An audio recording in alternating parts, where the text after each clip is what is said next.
কেমন আছো সবাই? আজ তোমাদের সামনে একটা শব্দরূপের ক্লাস নিয়ে এসেছি। অকারান্ত ক্লীবলিঙ্গ শব্দ, ফল শব্দ।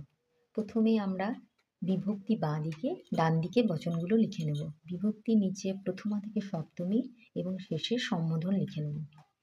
এবার কি করে পড়তে হয় আমরা একটু শিখে নিই। প্রথমা ফলম ফলে ফলানি, তৃতীয়া ফলম ফলে ফলানি। এই ক্লীবলিঙ্গ শব্দের প্রথমা আর দ্বিতীয়ার একই রূপ হবে।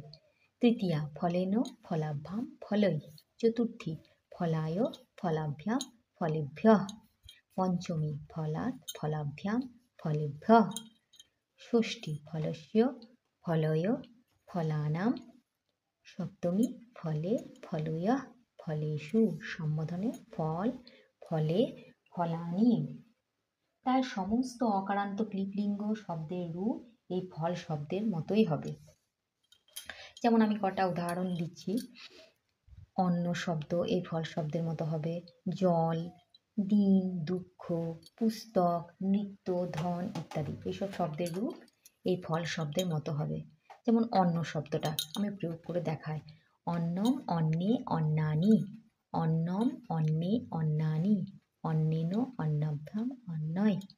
জলও ঠিক একই রকম। জলম জলে জলানি, জলম জলে জলানি, জলেন জলাভ্যাম জলৈ। দিন, দিন শব্দের রূপও এই একই। দিনম দিনে দিনানি, দিনম দিনে দিনানি। দুঃখ, দুঃখ শব্দের, পুস্তক শব্দের, নৃত্য শব্দের, ধন শব্দের রূপ এই ফল শব্দের মতোই হবে। যদি ভালো লাগে তাহলে অবশ্যই চ্যানেলটাকে সাবস্ক্রাইব করে রাখবে। ধন্যবাদ, ভালো থাকবেন।